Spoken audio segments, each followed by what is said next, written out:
അമ്മേ പരിശുദ്ധ അമ്മേ, അമ്മേ പരിശുദ്ധ ദൈവമാതാവേ, കൃപാസനത്തിലൂടെ ഞങ്ങൾക്കും ഞങ്ങളുടെ ദേശത്തിനും അമ്മ മധ്യസ്ഥം തേടി തന്ന എല്ലാ അനുഗ്രഹങ്ങൾക്കും കൃപകൾക്കും ഞങ്ങളിപ്പോൾ ഹൃദയം നിറഞ്ഞ നന്ദി പറയുന്നു. അമ്മേ പരിശുദ്ധമ്മേ ദൈവമാതാവേ, 2004 ഡിസംബർ 7 ഉച്ചകഴിഞ്ഞ് 2:30 കൃപാസനത്തിൽ സംഭവിച്ച അമ്മയുടെ പ്രത്യക്ഷപ്പെടലിനെക്കുറിച്ച് തിരുസഭയ്ക്ക് സമർപ്പിച്ചിരിക്കുന്ന പഠനരേഖകളുടെ സഭാത്മകമായ പഠനം ആരംഭിക്കുവാൻ ഞങ്ങൾ പ്രാർത്ഥിക്കുന്നു. അമ്മേ പരിശുദ്ധമേ, ഭൂസ്വർലോകങ്ങളുടെ രാജ്ഞിയായ അങ്ങേയ്ക്ക് ഭൗമസംരക്ഷണത്തിനായി പ്രപഞ്ചപ്രകൃതിയെ തന്നെ തിരുസഭ പ്രതിഷ്ഠിക്കുവാൻ ഈ പ്രത്യക്ഷീകരണം വഴി ഇടയാക്കണമേ. പരിശുദ്ധമേ, ജപമാല മാതാവേ, സകല കൃപാസനം പ്രാർത്ഥനയോടും ഞങ്ങളിപ്പോൾ പ്രാർത്ഥിക്കുന്ന ഈ കുടുംബത്തിന്റെ പ്രത്യേക നിയോഗം മക്കളെ.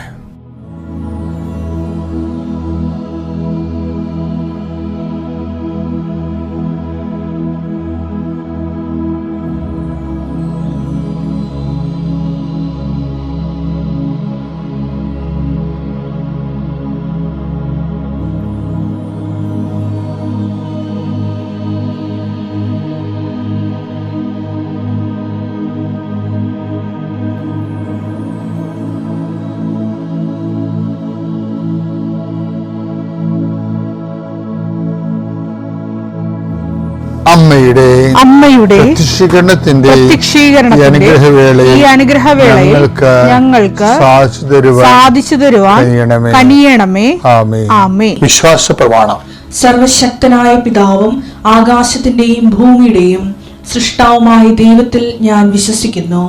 അവിടുത്തെ ഏകപുത്രനും ഞങ്ങളുടെ കർത്താവുമായ ഈശോ മിശിഹായിലും ഞാൻ വിശ്വസിക്കുന്നു. ഈ പുത്രൻ പരിശുദ്ധാത്മാവിനാൽ ഗർഭസ്ഥനായി കന്യകാമറിയത്തിൽ നിന്ന് പിറന്ന് പൊന്തിയോസ് പീലാത്തോസിന്റെ കാലത്ത് പീഡകൾ സഹിച്ച് കുരിശിൽ തറയ്ക്കപ്പെട്ട് മരിച്ച് അടക്കപ്പെട്ട് പാതാളങ്ങളിൽ ഇറങ്ങി മരിച്ചവരുടെ ഇടയിൽ നിന്ന് 3-ാം നാൾ ഉയർത്ത് സ്വർഗത്തിലേക്ക് എഴുന്നള്ളി സർവശക്തിയുള്ള പിതാവായ ദൈവത്തിന്റെ വലതുഭാഗത്തിരിക്കുന്നു. അവിടെ നിന്ന് ജീവിക്കുന്നവരെയും മരിച്ചവരെയും വിധിക്കുവാൻ വരുമെന്നും ഞാൻ വിശ്വസിക്കുന്നു. പരിശുദ്ധാത്മാവിലും ഞാൻ വിശ്വസിക്കുന്നു. വിശുദ്ധ കത്തോലിക്കാ സഭയിലും പുണ്യവാന്മാരുടെ ഐക്യത്തിലും പാപങ്ങളുടെ മോചനത്തിലും ശരീരത്തിന്റെ ഉയർപ്പിലും നിത്യമായ ജീവിതത്തിലും ഞാൻ വിശ്വസിക്കുന്നു. ആമേൻ. ഞങ്ങളുടെ പിതാവേ, അങ്ങയുടെ നാമം പൂജിതമാകണമേ. അങ്ങയുടെ രാജ്യം വരണമേ. അങ്ങയുടെ തിരുമനസ് സ്വർഗത്തിലെ പോലെ ഭൂമിയിലും ആകണമേ. അന്നു വേണ്ടുന്ന ആഹാരം ഇന്ന് ഞങ്ങൾക്ക് തരണമേ. ഞങ്ങളോട് തെറ്റ് ചെയ്യുന്നവരോട് ഞങ്ങൾ ക്ഷമിക്കുന്നത് പോലെ ഞങ്ങളുടെ തെറ്റുകൾ ഞങ്ങളോടും ക്ഷമിക്കണമേ. ഞങ്ങളെ പ്രലോഭനത്തിൽ ഉൾപ്പെടുത്തരുതേ, തിന്മയിൽ ഞങ്ങൾ രക്ഷിക്കണമേ. ആമേൻ. കർത്താവ് അങ്ങയുടെ കൂടെ സ്ത്രീകളിൽ അങ്ങ് അനുഗ്രഹിക്കപ്പെട്ടവളാകുന്നു. അങ്ങയുടെ ഉദരത്തിൻ ഫലമായി ഈശോ അനുഗ്രഹിക്കപ്പെട്ടവനാകുന്നു. പരിശുദ്ധ മറിയമേ, തമ്പുരാന്റെ അമ്മേ, പാപികളായ ഞങ്ങൾക്ക് വേണ്ടി ഇപ്പോഴും ഞങ്ങളുടെ മരണസമയത്തും തമ്പുരാനോട് അപേക്ഷിക്കണമേ. ആമേൻ. കർത്താവേ, നിന്റെ ഉന്നതമായ നാമത്തിന് സ്തോത്രം ചെയ്യുന്നു. കർത്താവേ, നിന്റെ വിശുദ്ധ പൗരോഹിത്യത്തെ മഹത്വപ്പെടുത്തണമേ. കർത്താവേ, സഭയിലുള്ള സാന്നിധ്യം പ്രകടമാക്കണമേ. 40 വർഷം ഞാൻ അർപ്പിച്ച കുർബാന്റെ യോഗ്യതയാൽ കൃപാസനത്താറെ ജീവനോടെ പ്രത്യക്ഷപ്പെട്ട മാതാവിന്റെ പ്രത്യക്ഷീകരണത്തിന്റെ യോഗ്യതയാൽ അൾത്താരയിൽ നടന്ന 10,000-കണക്കിന് ആരാധനയുടെ ശക്തിയാൽ ദൈവവേദനെ മനസ്സ്, ശരീരം, ആരോഗ്യം ഏതെല്ലാം മേഖലകളിലെ എൻ്റെ മക്കള് ഇന്ന് ഞെരുങ്ങുകയോ വിഷമിക്കുകയോ ചെയ്യുന്നുണ്ടെങ്കിൽ കർത്താവിൻ്റെ രക്തം നിങ്ങൾ തളിക്കപ്പെടട്ടെ. യേശുവിൻ്റെ നാമത്തിൽ വിങ്ങുന്ന മനസ്സാണ് നിങ്ങളുടെ എങ്കിൽ സാമ്പത്തിക തകർച്ച ഉള്ളത് കാരണം, ചെയ്തുകൊണ്ടിരിക്കുന്ന കാര്യങ്ങൾ മുടങ്ങിപ്പോയത് കാരണം, വരുമാന സ്രോതസ് അടഞ്ഞു പോയത് കാരണം, പഠിക്കേണ്ട കാര്യങ്ങളും വിസ പ്രോസസ്സിങ്ങും നാട്ടിലുള്ള പരീക്ഷകളും ടെസ്റ്റുകള് പരീക്ഷ ഫലങ്ങൾ പ്രതീക്ഷിക്കുന്നവര് എൻ്റെ വിഷയത്തിന് PSC ടെസ്റ്റ് പിടിച്ചെന്നെങ്കിലും ആഗ്രഹിക്കുന്നവരെ അതെല്ലാം ഈ ഒറ്റ പ്രാർത്ഥന കൊണ്ട് ദൈവത്തിലെ നിന്നെ ഏറ്റെടുക്കുകയും നിന്റെ ആവശ്യങ്ങൾ അറിഞ്ഞ് നിന്നെ സന്ധിക്കുകയും ചെയ്യും. നീ കടം കൊടുത്തിട്ടുള്ളവര് അത് കിട്ടാത്തവര്, നിന്നോട് കടം വാങ്ങിച്ചിട്ടുള്ളവര് അത് തരാത്തവര്, എല്ലാം കൊണ്ട് നീ ഞെരുങ്ങുന്ന വിഷയങ്ങളെല്ലാം കൃപാസ്ഥാനത്താരെ ജീവനോടെ പ്രത്യക്ഷപ്പെട്ട പരിശുദ്ധ അമ്മ നിന്റെ ഇന്നിൻ്റെ സങ്കടങ്ങളെ കണ്ണുനീരിനെ ഏറ്റെടുക്കുകയും എൻ്റെ ഈശോയുടെ നാമത്തിൽ ഞാൻ നിന്നെ ആശീർവദിക്കുകയും നീ ശക്തിപ്പെട്ട് രാത്രി തിരിച്ചെത്തുന്നവരെ കർത്താവിൻ്റെ കൃപ നിന്നെ പിന്തുടരട്ടെ. പിതാപുത്രനും പരിശുദ്ധാത്മാശ്രയിച്ച് നീക്കുവാമേ. ഈ ദിവസങ്ങളൊക്കെ പഴങ്കഥകൾ പറയുകയാണ്. ഇത് 88 ഒരു പള്ളിയിലിരിക്കുകയാണ്. ആ പള്ളിയുടെ പേരൊന്നും പറയണില്ല. അപ്പം ഈ പറഞ്ഞ ആൾക്കാർക്ക് മനസ്സിലാകും. ഞാൻ ആ പള്ളി ഇരിക്കുമ്പോൾ ഞാനത് അന്ന് കുറച്ച് അവശനാണ്. എന്ന് വെച്ചാൽ ഇന്ന് അവശനല്ലെന്നൊന്നും പറയണില്ല, ഇന്ന് ഇത്തിരി അഭിഷേകമുണ്ട് അവശനാണെങ്കിൽ. അപ്പോൾ അന്നെന്ന് പറയണത് അത്രയും അഭിഷേകമൊന്നും ആയിട്ടില്ല. അപ്പോൾ അത് വർക്കിനൊക്കെ അത് ബാധിക്കുന്നുണ്ട്. അപ്പോൾ എനിക്ക് പരിചയമുള്ളൊരു കന്യാസ്ത്രീയുണ്ട്, അടുപ്പമുള്ള. എന്നുവെച്ചാൽ അവർ ഹെഡ് മാസ്റ്ററാണ്, റിട്ടയർ ആയതാണ്, ഇപ്പം വിശ്രമ ജീവിതമാണ്. അപ്പോൾ എന്നോട് പറയും, എൻ്റെ കൊച്ചച്ച എന്നാ കോലമാണിത്. അപ്പോൾ എനിക്ക് ഞായറാഴ്ച 2 കുർബാന, പിന്നെ കാറ്റഗിസം, പിന്നെ കുറേ സംഘടനാ മീറ്റിംഗ് എല്ലാം കൂടി വന്നിട്ട് ഞാനൊരു 12:30 ആകുമ്പോൾ ഇങ്ങനെ വല്ലാത്ത രീതി തളർന്നു പോകും. അപ്പോൾ എന്നോട് പറയും, ഊണ് കഴിക്കണേ ഞാൻ മടത്തി ചെന്ന്. അപ്പം ചെല്ലുമ്പോൾ ആ കന്യാസ് എനിക്കൊരു സൂപ്പ് തരും, പ്രത്യേകം ഉണ്ടാക്കിയ നല്ല സൂപ്പാണ്, കുറച്ച് ബലം കിട്ടും. അപ്പോൾ ഒരു ദിവസം ഞാൻ കന്യാസ്ത്രീയുടെ അടുത്ത് ചെല്ലുമ്പോൾ ആ അമ്മ ഇരുന്നുകൊണ്ട് ഇല തിന്നുകയാണ്. എന്തൊരു ഒരു ചെടിയുടെ ഇല തിന്നുക. അപ്പം അവര് ഈ പോർട്ടിക്കോയിൽ വരാന്തയിൽ കസേര വരച്ചിട്ട് ഈ അതിൻ്റെ മുകളിൽ വരാന്തയിൽ തൂങ്ങിക്കിടക്കുന്ന ഒരു വള്ളിച്ചെടിയുണ്ട്. അമ്മേന്നാണ്ട് ഇല പിറക്കി തിന്നണത്. അപ്പം ഞാൻ ചോദിച്ച, അമ്മ ഇത് എന്നാ ഇലയാണ് ഇത്? അപ്പം എന്നോട് ചക്കരകൊല്ലി ഇലയാണ് അച്ഛാ ഇത്. എന്തിനാണ്? എനിക്കിത്തിരി ലേശം ഷുഗറൊക്കെ ഉണ്ടല്ലോ, അതുകൊണ്ട് ഞാൻ ചക്കരകൊല്ലി ഇല തിന്നുകയാണ്. അത് ഓക്കെ. അപ്പം ഞാൻ ആദ്യമായിട്ട് കേൾക്കണത് ഇങ്ങനെ ഷുഗറുകാർക്ക് ചക്കരകൊല്ലി ഇലയൊക്കെ തിന്നാ. പഴയ തലമുറ അങ്ങനെ കഴിച്ചിരുന്നു, ഇപ്പം കഴിക്കുന്നുണ്ടോയെന്ന് അറിയത്തില്ല. ഇപ്പം ഷുഗറുകാർക്ക് ഇപ്പം എല്ലാവരും കൂടി ഇപ്പം ഈ മധുരക്കിഴങ്ങ് വെച്ച് പിടിപ്പിക്കുകയല്ലേ. ഏതോ ഒരു മാസികയിൽ മധുരക്കിഴങ്ങ് ഷുഗറിന് നല്ലതാണെന്ന് പറഞ്ഞിട്ട് ആൾക്കാർ ഇപ്പം പലയിടത്തും ഞാൻ കണ്ട് മധുരക്കിഴങ്ങ് വെച്ച് പിടിപ്പിച്ചിട്ട് ഷുഗറുകാർ പ്രത്യേകിച്ച് ചെയ്യാൻ പറ്റുമെങ്കിൽ ചെയ്യട്ടെ, നല്ലതായിരിക്കും. അപ്പോൾ അത് കാലം മാറിയപ്പോൾ ഒരു ഐറ്റം വന്നതാണ്. റിസോർട്ട് ഈ കന്യാസ്ത്രീയുടെ അടുത്ത് ഞാൻ വേറെ ചെല്ലുമ്പോണ്ടല്ലോ, അന്നൊരു അടിയുന്ന ഏതോ കന്യാസ്ത്രീയുടെ ബർത്ത്ഡേ ആയിരുന്നു അവിടെ. അപ്പം ഈ അമ്മ അലുവായും ലഡുവും തിന്നണം. എനിക്ക് വല്ലതും പറയാൻ പറ്റുമോ? അപ്പൊ ഒരാൾ തന്നെ പരസ്പര വിരുദ്ധമായ 2 കാര്യങ്ങൾ 2 സമയത്ത് ചെയ്യുമ്പോൾ ഞാനൊന്നും പറഞ്ഞില്ല. നല്ല പ്രായമുള്ള കന്യാസ്ത്രീയല്ലേ, എന്നോട് വേണ്ട വലിയ ഇഷ്ടമാണ്. മക്കളെ, ഇത് കേട്ടപ്പോൾ നിങ്ങൾക്ക് തോന്നിയത് ഇത് ഒരു രസത്തിന് ഇൻഫർമേറ്റീവ് അല്ല. ഇതിലൊരു വചനമുണ്ട്, പ്രത്യേകിച്ച് നമുക്ക് ശ്രദ്ധിക്കേണ്ടത് ഐസയ 64:6 നോക്കിയേ. ഞങ്ങൾക്ക് രക്ഷ കിട്ടുമോ? അതാണ് വിഷയം. ഈ പുണ്യവും പാപവും ഒരുമിച്ച് ചെയ്താലുള്ള കുഴപ്പം എന്താ? ഈ ലഡുവും ചക്കരവല്ലി ഇലയും കൂടി ഒരുമിച്ച് കഴിച്ചാലുള്ള കുഴപ്പം എന്താണ്? ഞങ്ങൾക്ക് രക്ഷ കിട്ടുമോ? എന്താണ് കാര്യം? ഞങ്ങൾ അശുദ്ധനെ പോലെയും ഞങ്ങളുടെ സൽപ്രവർത്തികൾ മലിനവസ്ത്രം പോലെയുമാണ്. സൽപ്രവർത്തികളാണ് ചെയ്യണതെങ്കിൽ എന്താ പറ്റി? പാപം പുണ്യത്തിന്റെ കൂടി പാപം കാരണം ഞങ്ങളുടെ സൽപ്രവർത്തികൾ മലിന വസ്ത്രം പോലെയുമാണ്. അപ്പൊ അതിന്റെ കുഴപ്പം എന്താണ്? ആ രക്ഷയെ അത് ബാധിക്കുമെന്നാണ്. മനസ്സിലായില്ലേ? അപ്പൊ പാപം പാപം ചെയ്തിട്ട് അതുകൊണ്ട് പുണ്യം കൊണ്ട് അതിനെ മറക്കാന്ന് വെച്ച് കഴിഞ്ഞാലേ വിമണി പാടായിരിക്കും. അബോർഷനും തോന്നിയവാസവും വ്യക്തിപരമായ താല്പര്യങ്ങൾക്ക് വേണ്ടി കൂതാശകൾ വെട്ടിമുറിച്ച് വീട്ടിൽ പോയി നിൽക്കുകയും ഇങ്ങനെ അഭ്യാസങ്ങളൊക്കെ കാണിച്ചാലേ പിന്നെ എന്തെങ്കിലും ആതുര സേവനവും കിട്ടുന്ന ശമ്പളം കൊണ്ട് പാദം കൊടുക്കാവുന്ന അല്ലെങ്കിൽ എന്നൊക്കെ വിചാരിച്ചാലേ ഞങ്ങളുടെ സൽപ്രവൃത്തികൾ എന്ത് പറ്റുമോ അതിനെ മലിനമായ വസ്ത്രങ്ങൾ പോലെയാണ്. ഇല പോലെ ഞങ്ങൾ കൊഴിയുന്നു. ഇല പോലെ ഞങ്ങൾ കൊഴിയുന്നു. കാറ്റെന്ന പോലെ ഞങ്ങളുടെ അകൃത്യങ്ങൾ ഞങ്ങളെ പറപ്പിച്ചു കളയുന്നു. ഓക്കെ അല്ലേ? ഇതാണ് അവസ്ഥ. അപ്പം പുണ്യമായിട്ട് തന്നെ പോകാൻ നോൻപ് കാലത്ത് പ്രത്യേകം ശ്രദ്ധിക്കണം. പാപപ്രവർത്തികളുടെ എണ്ണം കുറച്ചില്ലായ്മ ചെയ്യണം. പിതാവിൻ്റെയും പുത്രൻ്റെയും പരിശുദ്ധാത്മാവിൻ്റെയും നാമത്തിൽ.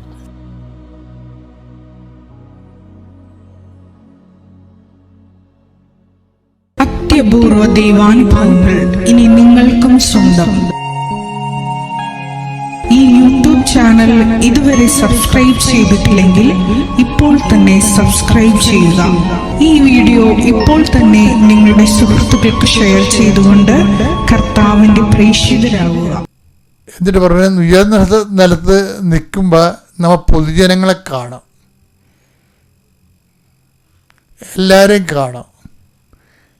അപ്പം പിന്നെ എല്ലാവർക്കും അപ്പീലിംഗ് ആകുന്ന രീതിയിൽ നമ്മൾ നമ്മളെ തന്നെ അവതരിപ്പിക്കും.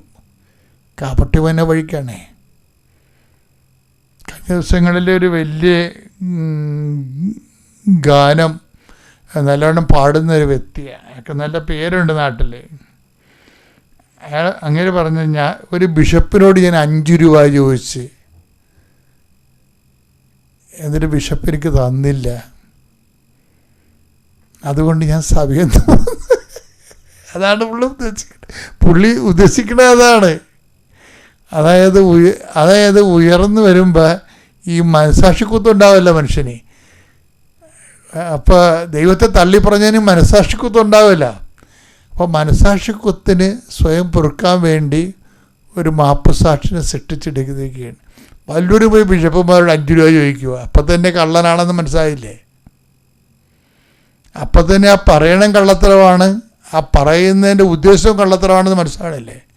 അപ്പോൾ ഓരോരുത്തർ ഉയർന്നു കഴിയുമ്പോൾ, ഉയർന്ന സ്ഥലത്ത് ചെല്ലുമ്പോൾ മറ്റുള്ളവരെ ഇങ്ങനെ സഭയെ അപമാനിക്കുകയാണെങ്കിൽ തനിക്കൊരു മേൽക്കോയ്മ കിട്ടും. ഇത് പ്രലോഭനമാണ്. അതാണ് ഉയർന്ന സ്ഥലത്ത് നിർത്തിയെന്ന് പറഞ്ഞില്ലേ? ഉയർന്ന സ്ഥലത്ത് നിർത്തണത് ഞാൻ പറയും എൻ്റെ കഴിവ് കൊണ്ട് ഞാൻ കയറി നിന്നെന്ന് പറഞ്ഞാലും നമ്മൾ കാണിക്കുന്ന കാട്ടായം കാണുമ്പോൾ വേറെ ആരുകൊണ്ടാണ് അവിടെ കൊണ്ടുപോയി നിർത്തിയിരിക്കണമെന്ന് ഉറപ്പാണ്. എൻ്റെ മക്കളെ പേയ്മെൻ്റാണ് ഇതെല്ലാം മുഴുവനും. അത് വെച്ച് നമ്മൾക്ക് അത് ദൈവദിവസത്തിനെതിരെ അതും ശരി ഇതും ശരിയെന്ന് പറഞ്ഞുകൊണ്ട് ദീപസ്തംഭം മഹാശരിയും എനിക്കും കിട്ടണം പണമെന്ന് ദൈവത്തെ എടുത്ത് നടക്കത്തില്ല പരിപാടി. അപ്പം അതുകൊണ്ട് ഈ വിഷയം എപ്പോഴും നമ്മൾ ശ്രദ്ധിക്കേണ്ട കാര്യമാണ്.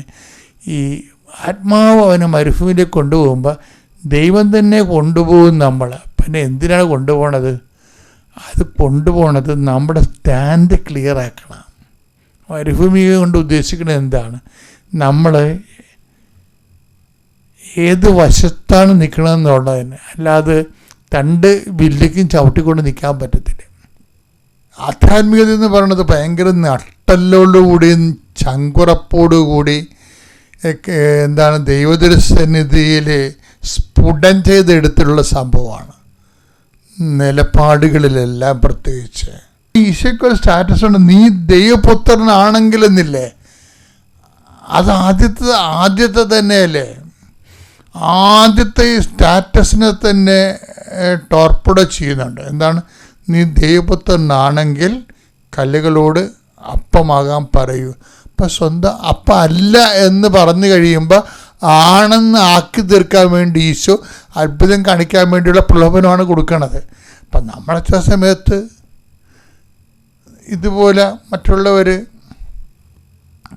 നമ്മുടെ മേൽ ഇതുപോലുള്ള സമ്മർദ്ദങ്ങൾ ചെലുത്തുക. ചില സമയത്ത് ആധ്യാത്മിക ജീവിതത്തിൻ്റെ ഒരു ജീവശാസ്ത്ര പരിസരമുണ്ട്. അതുമൊക്കെ ആധ്യാത്മിക ജീവിതത്തിൻ്റെ ഭാഗമാണ്. ഞാൻ മുമ്പ് പറഞ്ഞ പോലെയുള്ള പ്രശ്നങ്ങളാണ്. നമ്മൾ ആധ്യാത്മിക ജീവിതം എന്ന് പറയുമ്പോൾ പ്രാർത്ഥനാ ജീവിതം എന്നാണ് മനസ്സിലാക്കിയിരിക്കുന്നത്. അതാണ് നമ്മുടെ ആധ്യാത്മിക ജീവിതം എന്ന് പറയുമ്പോൾ പ്രാർത്ഥനാ ജീവിതം എന്ന് മനസ്സിലാക്കിയിരിക്കുന്നത്. അതിൻ്റെ പ്രത്യേകിച്ച് കത്തോലിക്കിന് പ്രത്യേകിച്ച് എന്താ കാരണം വെച്ച് കഴിഞ്ഞാൽ പിന്നെ പെന്തക്കോസ്റ്റൽസും അങ്ങനെ തന്നെയാണ്. ആധ്യാത്മിക ജീവിതം എന്ന് പ്രാർത്ഥനാ ജീവിതമാണ്. അതുകൊണ്ട് എന്താ സംഭവിക്കണമെന്ന് പറയാം, നമ്മുടെ ട്രെയിനിങ് കിട്ടിയിരിക്കുന്ന ട്രെയിനിങ് അതാ. ഇപ്പം ആലപ്പുഴ ഞങ്ങളുടെ ഈ സൈഡിലെല്ലാം സന്യാസ സഭകളാണ്, മിഷണറിമാരല്ല ട്രെയിൻ ചെയ്തെടുത്തിരിക്കുന്നത്.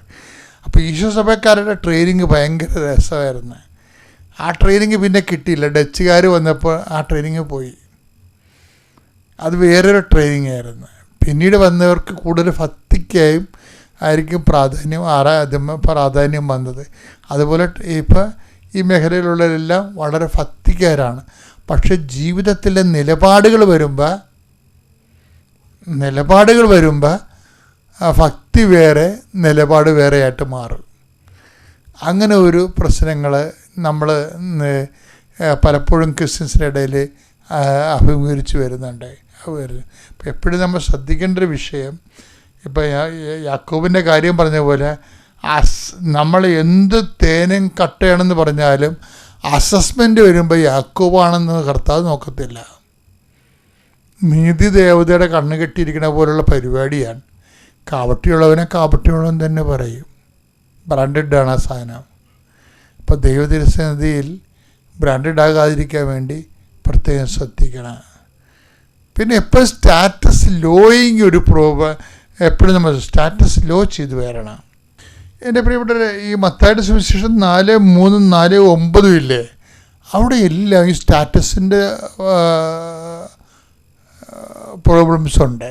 ഇപ്പോൾ ഈശോയ്ക്ക് ജ്ഞാനസ്ഥാനത്തിൽ പിതാവ് സ്റ്റാറ്റസ് കൊടുത്തില്ലേ, ഇവൻ എൻ്റെ പ്രിയപുത്രനാണ്.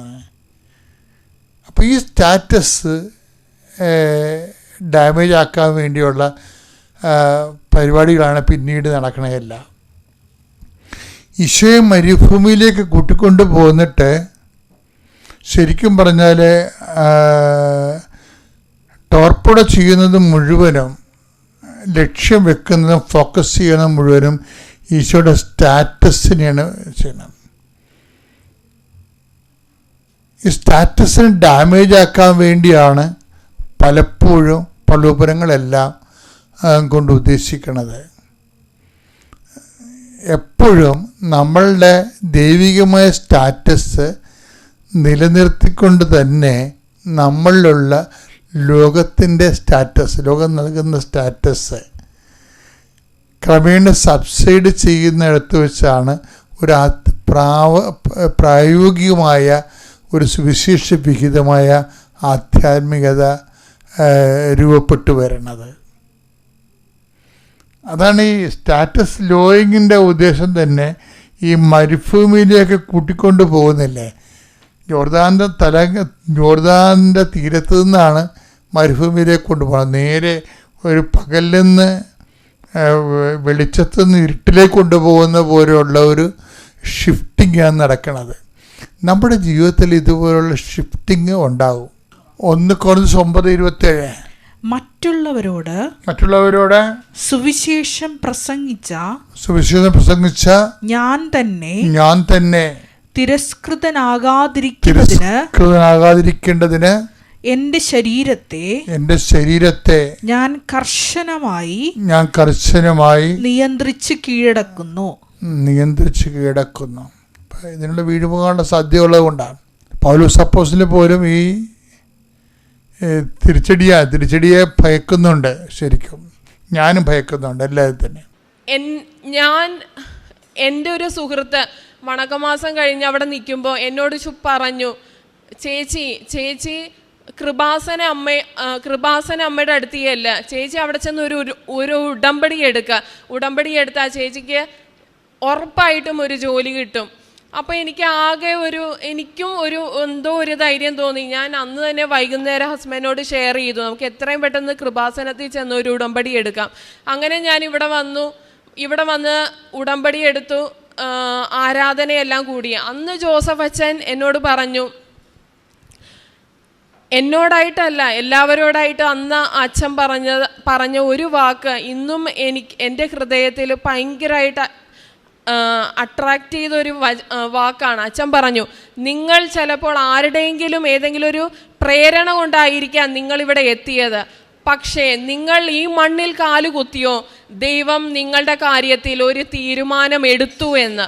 അന്ന് ഞാൻ ഉറച്ചു വിശ്വസിച്ചു, അമ്മ മാതാവ് തീർച്ചയായിട്ടും ഈ വർഷം എനിക്ക് ജോലി കിട്ടും. അന്ന് ധൈര്യത്തോടെ ഞാൻ ഉടമ്പടി എടുത്ത് വീട്ടിലേക്ക് മടങ്ങി. ഉടമ്പടിയിൽ പറഞ്ഞ കാര്യങ്ങളെല്ലാം കൃത്യതയോടെ നിർവഹിച്ചു.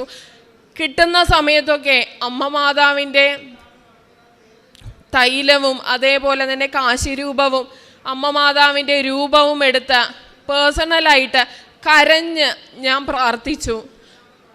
ആദ്യം ഒരു റിട്ടേൺ ടെസ്റ്റ് ഉണ്ടായിരുന്നു. അന്ന് ഞാൻ ഉടമ്പടി കാശിരൂപവും പിടിച്ച് ഉടമ്പടി തൈലവും ഉപ്പെല്ലാം കൊണ്ട് ഞാൻ പോയി റിട്ടേൺ ടെസ്റ്റ് എഴുതി. റിട്ടേൺ ടെസ്റ്റിൽ ഞാൻ പാസ്സായി. പിന്നീട് എന്നെ ഇൻ്റർവ്യൂവിന് വിളിച്ച് ഇത്രയും ക്വാളിഫിക്കേഷനുള്ള എൻ്റെ അതേ ക്വാളിഫിക്കേഷൻ ഉണ്ടായിരുന്ന പലവരെയും UP പോസ്റ്റിലോട്ട് എന്നെ വിളിച്ചപ്പോൾ അമ്മ മാതാവ് എന്നെ LPയിലേക്കാണ് വിളിച്ചത്. അങ്ങനെ ഇൻ്റർവ്യൂ കഴിഞ്ഞു. ആകെ ഒരു ഫസ്റ്റ് റാങ്ക് ലിസ്റ്റിലുള്ള ഒരാളെ മാത്രമായിരുന്നു യഥാർത്ഥത്തിൽ എടുക്കേണ്ടത്. ആ റാങ്ക് ലിസ്റ്റിൽ ഒന്നാമതായി ഞാൻ നിയോഗിക്കപ്പെട്ടു. എനിക്ക് അവിടെ പെർമനൻറ്റിൽ LPSAയിൽ എനിക്കൊരു പോസ്റ്റ് ലഭിച്ചു.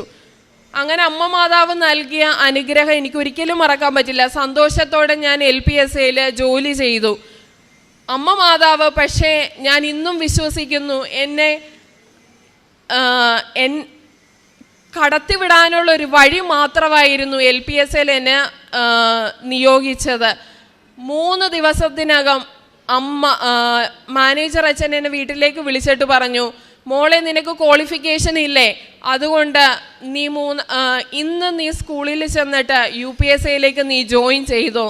അങ്ങനെ ജോലിക്ക് പ്രവേശിച്ച് 3-ാമത്തെ ദിവസം ഞാൻ LPയിൽ നിന്ന് UPയിലേക്ക്, അതായത് എൻ്റെ ക്വാളിഫിക്കേഷൻ അനുസരിച്ചിട്ട് ഞാൻ ജോലിയിൽ പ്രവേശിച്ചു.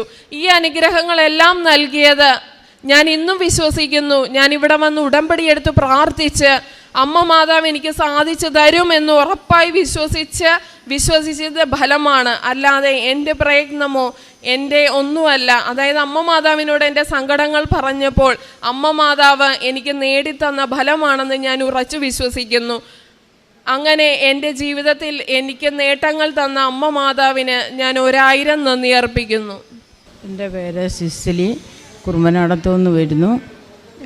2019 ജൂൺ 9-ാം തീയതിയാണ് ഞാനിവിടെ വന്ന് ഉടമ്പടി എടുത്തത്. ജൂൺ 10-ാം തീയതി എൻ്റെ മോൾക്കൊരു UKയിലൊരു പരീക്ഷയുണ്ടായിരുന്നു. ആ പരീക്ഷയ്ക്ക് ജയിക്കാൻ വേണ്ടിയാണ് ഞാനിവിടെ പ്രാർത്ഥനയ്ക്ക് ഉടമ്പടി എടുക്കാൻ വന്നത്. അപ്പോൾ 17-ാം തീയതി പ്രാർത്ഥനയ്ക്ക് ഞാനിവിടെ വന്ന് കൂടി അന്നാണ് അതിൻ്റെ റിസൾട്ട് അറിഞ്ഞത്. ആദ്യമേ തന്നെ അവൾ രജിസ്റ്റേർഡ് നേഴ്സായിട്ട് കിട്ടാൻ വേണ്ടിയുള്ള പരീക്ഷയായിരുന്നു. അതിന് പാസ്സായി. പിന്നെ ജൂലൈ 16-ാം തീയതി അവരവിടെ താമസിക്കാനുള്ള സൗകര്യം കൊടുക്കുമായിരുന്നു. ജൂലൈ 16-ാം തീയതി അവിടുന്ന് മാറണമായിരുന്നു. അവൾക്ക് മാത്രം കിട്ടിയില്ല റൂം. അങ്ങനെ ഇരിക്കെ ജൂലൈ 14-ാം തീയതി വൈകുന്നേരം അവൾക്ക് മെസ്സേജ് വന്നു, ഒരാൾ അവിടുന്ന് റൂമിൽ നിന്ന് മാറിയിട്ടുണ്ട്, അവിടെ വന്ന് പകരം താമസിച്ചോളാം എന്നും പറഞ്ഞ്. അങ്ങനെ അവിടെ റൂം കിട്ടി. പിന്നീട് 2020 മെയ്യിൽ ഞങ്ങളിവിടെ മെയ് 13-ാം തീയതി ആലപ്പുഴയ്ക്ക് വന്ന വഴിക്ക് കാറിന് വന്നപ്പോൾ 3 പേരുണ്ടായിരുന്നു. ആ കാർ മറിഞ്ഞിട്ട് ഞങ്ങൾക്ക് 3 പേർക്കും യാതൊരു കുഴപ്പവും കൂടാതെ ഞങ്ങൾ രക്ഷപ്പെട്ടു. പിന്നീട് ആ മെയ് മാസത്തിൽ തന്നെ വീട് പുതുക്കി മെയിൻറ്റെയിൻ ചെയ്യാൻ വേണ്ടി പോയി. പൊളിച്ച് അത് മുഴുവൻ പൊളിച്ചു. പുതിയൊരു വീട് പണിയത് കിട്ടി. പിന്നീട് ആ ഒരു വർഷം ഭർത്താവ് ജോലിക്ക് പോകാതെ കഴിഞ്ഞപ്പം പെരപണി കഴിഞ്ഞപ്പം ആ ജോലിക്ക് പോകാൻ പറ്റാതായി. പിന്നീട് നല്ലൊരു ജോലി കിട്ടി അനുഗ്രഹിച്ചു. മോൻ MSc കഴിഞ്ഞ് നിൽക്കുമായിരുന്നു.